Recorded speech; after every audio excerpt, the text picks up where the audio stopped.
सत्य घटनाओं से प्रेरित है। जिनके साथ ये घटनाएं घटी उसकी वास्तविकता उन्हीं तक सीमित है। भूत प्रेतों और अपसामान्य विषयों के होने पर चैनल कोई दावा नहीं करता और ना ही प्रोत्साहन करता है। बस एक दावा करता है और वो है डर।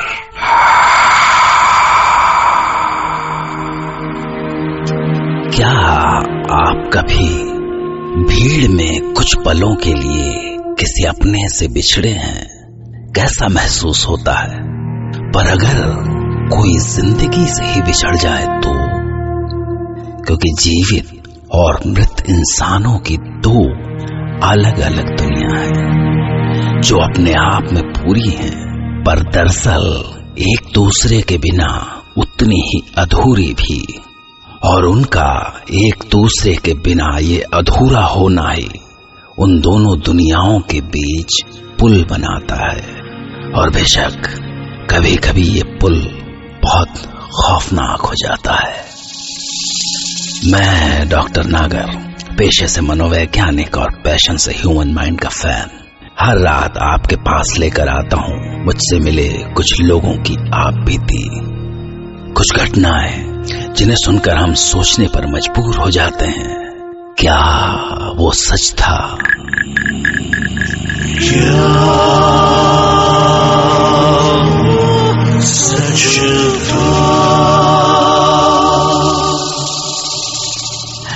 आज हमारे साथ हैं लखनऊ के सौरभ सिन्हा और वो सुनाएंगे अपने साथ घटी एक सच्ची घटना जब वो बड़ी मुश्किल से एक छोटी सी बच्ची की प्रेतात्मा से छुटकारा पा सके।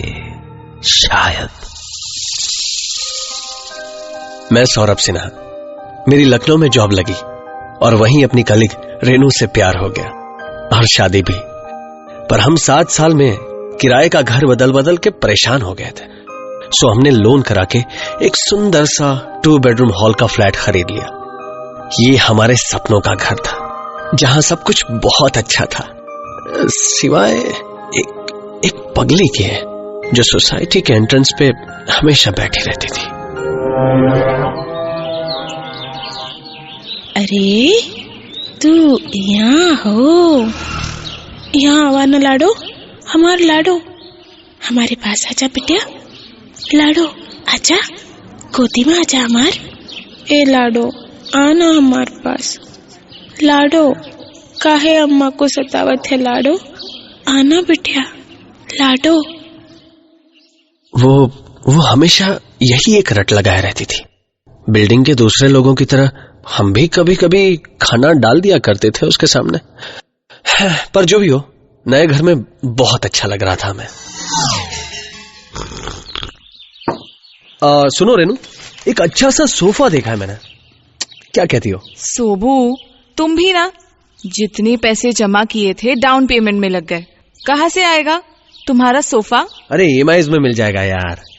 पर सोबू, पिंकी के बोर्डिंग की फीस भी तो जमा करनी है ना। बस ऐसे ही छोटी छोटी खींचतान में बहुत प्यारी लाइफ चल रही थी हमारी। लेकिन एक दिन रेनू मुझसे बोली, सोबू मैं कुछ कहूँ तो तुम डांटोगे तो नहीं ना? अरे नहीं, बोलना। क्या मैं तुझे हमेशा डांटता रहता हूँ? नहीं, थोड़ी अजीब सी बात है ना, इसलिए। अब बोल भी दे यार। एक्चुअली मुझे ना रात में किसी बच्चे की रोने की आवाज सुनाई देती है। क्या बोल रही हो? अरे यार, तुम औरतों का इंट्यूशन भी ना। हमारी बच्ची को कोई तकलीफ नहीं है हॉस्टल में, बेस्ट बोर्डिंग स्कूल में है वो। नहीं यार सोबू, मैं क्या पिंकी की आवाज पहचानती नहीं हूँ क्या? ट्रस्ट मी, वो किसी और बच्ची की आवाज थी। तो क्या शादी से पहले की भी कोई बेटी है क्या तेरी? है? तुम्हारी तो। अरे रुको, कहाँ भाग के जाओगे? अरे छोड़ो, अरे मजाक कर रहा था भाई। रुको। अरे दिल पर अरे लग गई। मैंने हंसी में टाल दिया, बात आई गई हो गई। लेकिन एक रात अचानक मेरी नींद खुली तो मुझे भी वही रोने की आवाज सुनाई थी।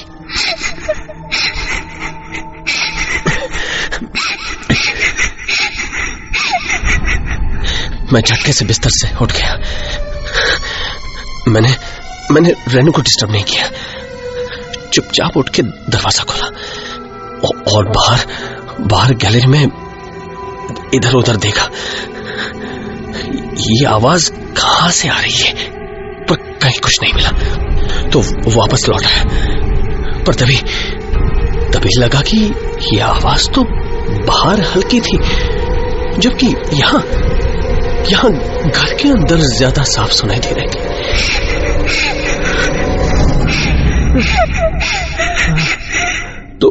तो रेनू सही कह रही थी। मैंने अंदर जाकर रेनू को जगाया। रेनू उठो, रेनू। क्या सोबू, सोने दो ना, कल सुबह ऑफिस जाना है। रेनू देख, सुन, वही आवाज आ रही है। कौन सी? हाँ, तुम्हें भी सुनाई दी? हाँ। यही तो मैं कह रही थी, कहाँ से आती होगी ये आवाज सोबू? तुम डरना मत। एक बात बताऊं? क्या? मैंने बाहर जाकर हर जगह देख लिया, पर ये आवाज शायद हमारे घर से ही आ रही है। नहीं, ऐसे मत बोलो सोबू। नहीं रेनू, मैंने कहा था ना, डरना मत। पर हमारे घर में ही क्यों सोबू? कौन है वो? क्या चाहती है? उस दिन तो कुछ देर में वो आवाज आनी बंद हो गई, पर एक रात जब हम डिनर कर रहे थे। ये क्या? और लो ना। नहीं यार, बस बहुत हो गया। अरे हाथ हटाओ। अरे बस बहुत हो गया, पेट भर चुका है। ये क्या हुआ सोबू? क्या हुआ? अरे बोलो ना, क्या हुआ? वो देखो वहां, जैसे कोई सोफे पे बैठा है। वो अभी आया। हाँ, लग रहा है जैसे कोई बच्चा लेटा हो। उस छोटी सी बच्ची के लेटने के निशान है उस पर। कौन है वो सोबू? अब तो हमारे घर में हमारे सामने घूमती है। मुझे नहीं रहना इस घर में। स्टॉप यार, कहाँ जाएंगे हम? और इस घर का क्या करेंगे? रेनू, हमारी हालत ऐसी नहीं है कि हम दूसरा घर किराए पे भी ले पाए। समझने की कोशिश करो रेनू। फिर एक संडे को मैं ऐसे ही बालकनी में बैठा हुआ था। सर्दियों की धूप अच्छी लग रही थी कि तभी शायद मुझे झपकी आ गई होगी, या पता नहीं, मेरी आंखों के सामने जैसे कोई बच्ची दिखी। सांवली सी, गंदी सी, बदन पे कोई कपड़े नहीं, सिर्फ कमर पे बंधे काले धागे में लटकता हुआ चांदी का छोटा सा घुंघरू।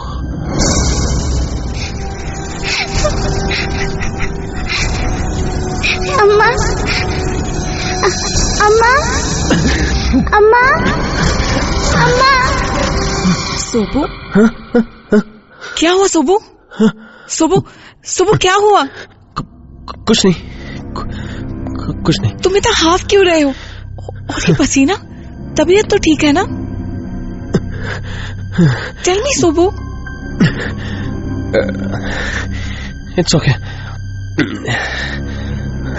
ऐसी कोई बात नहीं है।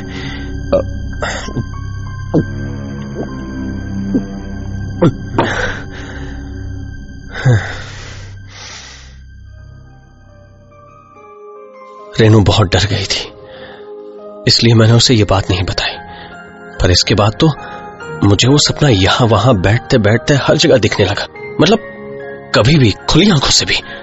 घर की आबोहवा ऐसी भारी हो गई थी कि कभी कभी तो सांस लेना भी मुश्किल हो जाता था। और ये सब एक छोटी सी बच्ची कर रही थी। पर मैं करता भी क्या। फिर एक दिन ओझा भी बुलवाया।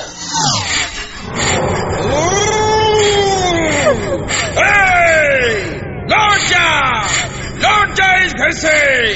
छोड़ दे इस घर को, छोड़ दे। चली जा, नहीं तो बंद करके पेटी में डाल दूंगा। पर कोई फायदा नहीं हुआ। एक दो दिन की राहत उसके बाद फिर वही सब शुरू हो गया।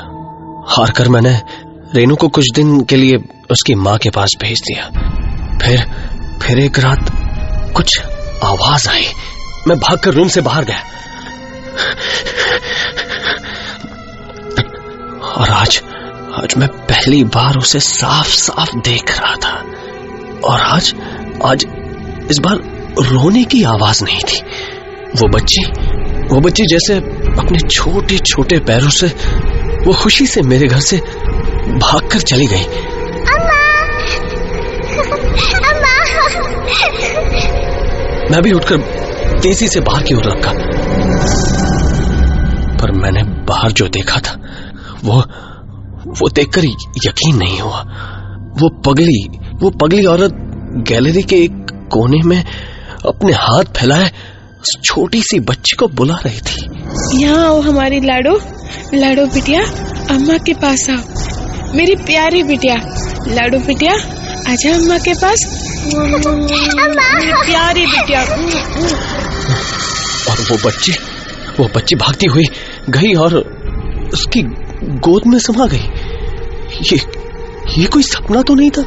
वो पगली एक जिंदा औरत उस बच्चे को गोद में कैसे उठा सकती थी? लाडो बिटिया, मेरी प्यारी बिटिया।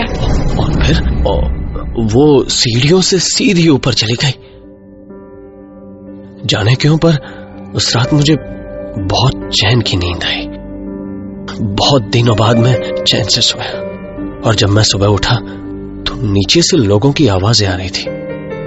मैं नीचे उतरा और उस भीड़ के बीच रास्ता बनाकर आगे बढ़ा तो सामने वो पगली औरत पड़ी थी, बिल्कुल शांत।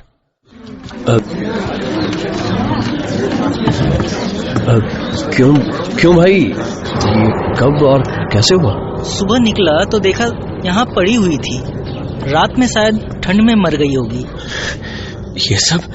ये सब जो मैंने देखा था सुबह और रात को, उससे मेरा दिमाग चकरा गया था।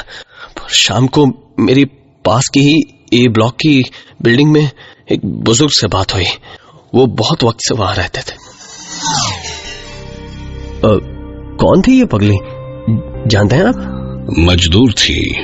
जब यहाँ काम चल रहा था CD और E ब्लॉक का, तो बहुत सारे बिलासपुरी लेबर काम कर रहे थे इस साइट पे। उन्हीं में से एक थी इसकी एक छोटी सी बच्ची गड्ढे में गिर के मर गई थी। अरे कैसे हुआ था ये? अपनी ही माँ के आंखों के सामने। उस वक्त उसकी माँ बिल्डिंग में काफी ऊपर चढ़ी हुई थी, काम कर रही थी। तब यहाँ काफी सुनसान रहता था। आसपास जंगल झाड़ियां सी थी। मैं यहीं इस बालकनी के बाहर देख रहा था। मैंने देखा वो बच्ची रोती रोती अपनी माँ को ढूंढती हुई जा रही थी। अम्मा, अम्मा, अम्मा,